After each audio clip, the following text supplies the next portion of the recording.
Bonjour, ici Marc-Antoine au centre d'hiver à Saint-Nicolas. Aujourd'hui, on va faire la démonstration d'une Rockwood 2618 R2. On va commencer par faire la tournée à l'extérieur pour ensuite se diriger à l'intérieur de l'unité. On commence à l'avant, on a un énorme coffre de rangement qui fait bord en bord de l'unité. Et ce qu'on voit ici, c'est une baguette qui peut nous servir de dépannage lorsqu'on veut abaisser les pattes stabilisatrices. On a un auvent sur lequel on va retrouver un cap sur la tête à droite. Lui, ce qu'il va nous permettre de faire, c'est qu'en cas de panne de courant de 12 volts ou de 120 volts et on a besoin de fermer l'auvent, on retire le capuchon et à l'aide d'un outil, on va pouvoir le refermer manuellement. On a des escaliers qui rentrent à l'intérieur escamotables ainsi que des gardes au niveau des deux portes. Le rail ici est pour installer soit le barbecue ou une tablette qui est fournie dans l'unité. On a l'emplacement pour installer une télévision à l'extérieur, prise coaxiale pour la télévision, ainsi que prise 120 volts qui fonctionne lorsque la roulotte est branchée. En dessous, dans la jupe, on va retrouver notre système de quick coupler de propane pour connecter notre barbecue. Le chauffe-eau ici fonctionne au propane ou électrique. On peut sélectionner le mode en fonctionnement à l'intérieur de la roulotte. La fournaise qui fonctionne au propane. L'accès principal pour aller à l'intérieur, même chose, on a une garde pour monter en haut. À l'arrière, on a un coffre de rangement. En haut, la possibilité de mettre une caméra de recul fonctionnant Bluetooth. Donc, la roulotte est préfilée en conséquence. C'est vendu séparément. Un réceptacle de 2 pouces pour mettre soit un coffre de rangement supplémentaire ou un rack à vélo. Et on a l'échelle pour accéder au toit de la roulotte. Très important, on va recommander de monter sur le toit au moins une fois aux 3 mois pour aller valider que nos joints sont encore étanches et que le toit n'est pas endommagé pour prévenir les infiltrations d'eau. La prise 120 volts, 50 ampères pour connecter notre roulotte. L'emplacement ici, c'est pour remplir notre réservoir d'eau fraîche. Donc, lorsqu'on veut marcher en mode autonomie, on n'a pas accès à l'eau, on remplit notre réservoir et en activant la pompe à eau à l'intérieur, on va avoir de la pression d'eau. On a le Fresh Water Drain, la valve blanche qu'on voit juste ici. Ça va être pour vider notre eau potable.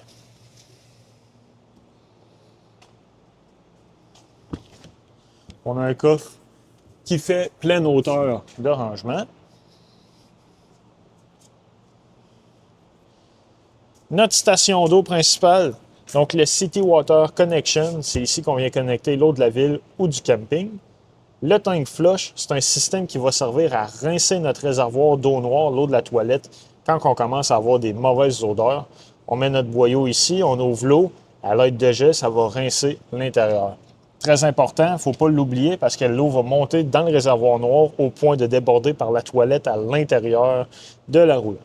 Et ici, c'est l'emplacement qu'on va servir pour hiverniser la roulotte. À gauche, une douchette extérieure avec l'eau chaude et l'eau froide. Et en dessous, on a notre système d'égout. Donc, on a une valve noire à droite qui est pour l'eau de la toilette et la gauche grise ici pour les éviers et la douche. Lorsqu'on veut effectuer la vidange, on va venir connecter notre tuyau ici. On va toujours commencer par ouvrir la valve noire en premier. Quand c'est vide, on va ouvrir la valve grise par la suite. Ça va effectuer un rinçage de notre tuyauterie. Quand on a terminé, on referme les valves et on remet notre capuchon. À la gauche, ce sont les low point drain qu'on va trouver juste ici, les points le plus bas pour vider la plomberie autant de l'eau chaude que de l'eau froide. Deuxième panneau d'accès pour le coffre de rangement situé à l'avant. L'interrupteur pour l'éclairage qui se trouve juste ici à l'avant. À l'avant de la Rockwood, on a un système pour contrôler les pattes stabilisatrices et mettre de niveau la roulotte. Donc lui, on a différents modes possibles. On peut le mettre en mode automatique. Lorsqu'on le met en mode automatique, on appuie sur OK, Auto Level. il va se mettre de niveau par lui-même seul, donc on n'a pas besoin de rien faire. On peut le faire aussi de mode manuel, donc si on veut simplement lever un côté ou l'autre en allant sur le manuel mode, on peut choisir de mettre seulement les stabilisateurs ou d'y aller vraiment manuellement contrôler chaque patte indépendante. Donc en montant de gauche à droite, puis on a notre bulle qui apparaît dans le milieu. Lorsqu'on retourne au menu, on a terminé avec la roulotte. Très important, ce qu'on va faire, c'est de sélectionner le mode rétract pour refermer les pattes au complet. Donc, on a le tongue jack mode, ça c'est pour gérer la partie avant, juste ici. On voit aussi le voltage de notre batterie. On a différentes indications qui se retrouvent dans le couvert ainsi que le manuel pour avoir de plus amples informations. C'est là qu'on va remettre nos 2 réservoirs de 30 livres de propane ainsi que le compartiment de batterie. Donc, on peut mettre 1 ou 2 batteries 12 volts. Et on a le coupe-circuit 12 volts qui se trouve juste ici en dessous. Lui, ce qu'il va faire, c'est qu'il va complètement couper le courant en 12 volts. Donc, lorsqu'on utilise la roulotte, on le met au vert à on. Lorsqu'on remet celle-ci, on va le mettre à off. Ça va éviter d'avoir des pertes de courant inutiles. Juste ici au coin, on a une prise pour installer un panneau solaire portatif. Donc, très important, si on connecte un panneau, il doit avoir un régulateur de courant intégré. Dernier point, lorsqu'on veut atteler la roulotte, on a une collection électrique pour faire fonctionner l'éclairage et le système de freinage avec le véhicule. On a les chaînes. Très important, sur les chaînes, on va retrouver des plaques de capacité qui vont les certifier. Ça doit rester accroché après les chaînes. On ne doit pas les retirer. Si jamais on les trouve bruyantes à cause du vent, ce qu'on peut faire, c'est simplement les attacher avec une térape ou les taper pour les immobiliser. Ce qu'on voit ici, c'est le câble de freinage d'urgence. Lui doit être attaché indépendamment au véhicule. On ne doit pas le faire passer au travers des chaînes. Ce qu'il va faire, c'est que si jamais on perd notre attelage, il va tirer et appliquer le frein d'urgence de la roulotte. Maintenant, on va aller à l'intérieur de la roulotte.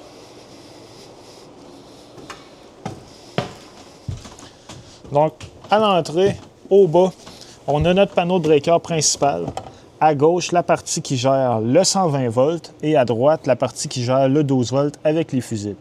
Quand il y en a une qui va être défectueuse, il y a une lumière rouge qui va allumer à côté de celle-ci. On a une prise 120 volts au-dessus.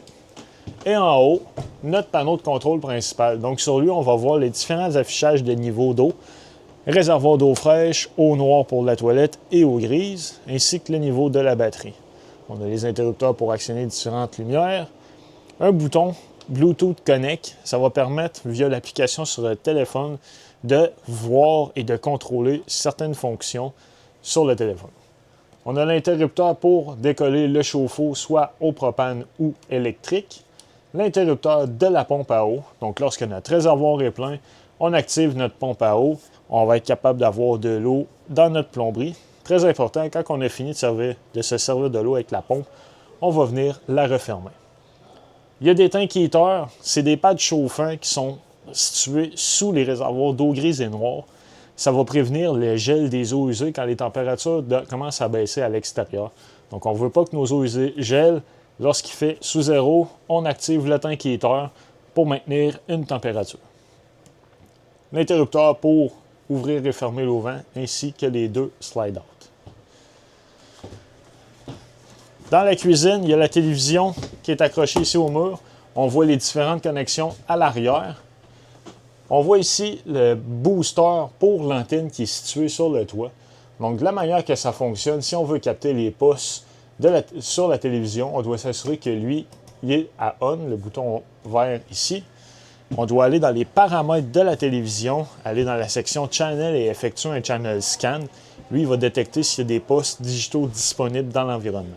Un exemple, au centre d'hiver à Saint-Nicolas, on va capter 3 à 4 postes différents. C'est à refaire à chaque fois qu'on va se déplacer d'un camping à l'autre, et ça pour chaque télévision qu'on va retrouver dans la roulotte. Maintenant, Le micro-ondes, 120 volts, conventionnel comme on a à la maison. La hotte de la cuisinière. Très important, à l'extérieur, il y a une trappe qui peut se barrer. Donc, lorsqu'on le met en fonction, le fan, puis qu'on trouve qu'il n'y a pas d'air qui sort, il faut s'assurer qu'à l'extérieur, elle soit débarrée.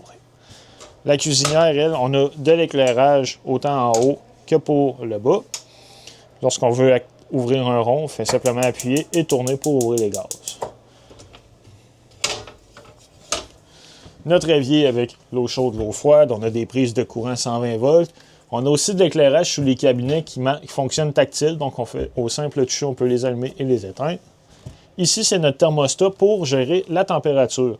Donc, lorsqu'on appuie sur le bouton, on peut sélectionner Cool pour climatiser, Heat pour chauffer avec la fournaise. Ensuite, on peut aller sélectionner la vitesse, la puissance des fans. On peut le mettre à off et quand on tourne la roulette, on va setter la température voulue. Le comptoir, il y a possibilité de l'extensionner. Et en dessous du comptoir, ce qu'on voit, c'est le détecteur de monoxyde de carbone. Dans la toilette, on a évidemment une toilette qui fonctionne au pied pour flusher. On a une douche avec un système d'économisateur d'eau intégré. Donc lui, de la manière que ça fonctionne, on met une situation, on est en mode autonomie, on n'a pas accès à l'eau. Notre réservoir d'eau fraîche est plein. Ce qu'on veut, c'est ne pas gaspiller l'eau, attendre que l'eau devienne chaude au pommeau. Donc, ce qu'on fait, c'est qu'on prend la valve, on la met vers le bas. Ça va faire circuler l'eau sans être gaspillée, au point que la partie bleue va venir légèrement illuminer. Quand c'est fait, on remet la valve en haut et c'est de l'eau chaude qui va sortir directement du pommeau sans avoir perdu une seule goutte. Au plafond, on a une ventilation qu'on peut décoller manuellement. Donc, on ouvre avec la roulette ici et on a 4 vitesses de fan différents. L'évier de salle de bain avec l'eau chaude, l'eau froide, les interrupteurs pour l'éclairage et on a une prise 120 volts avec un breaker intégré.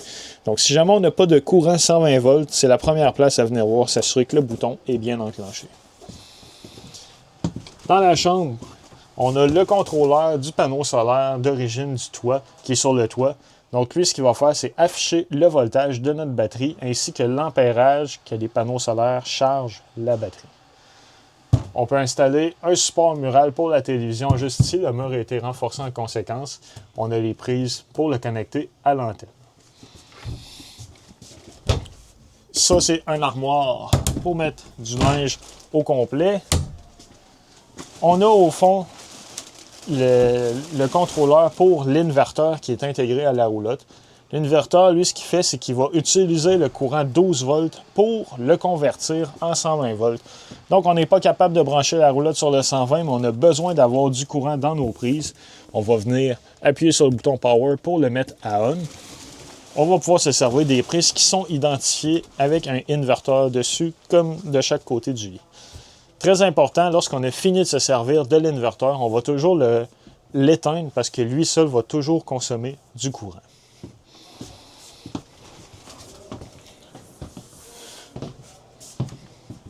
On revient dans la cuisine, on a un réfrigérateur qui fonctionne sur le 12 volts.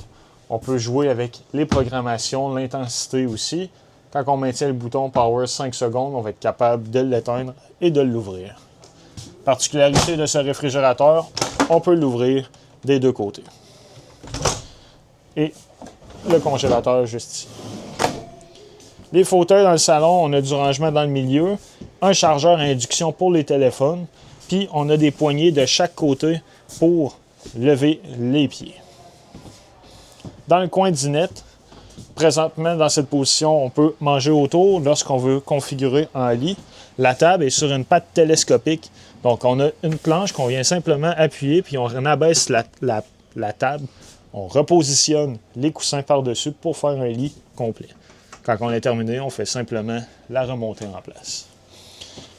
Pour finir, on a un foyer électrique, donc une source de chaleur supplémentaire.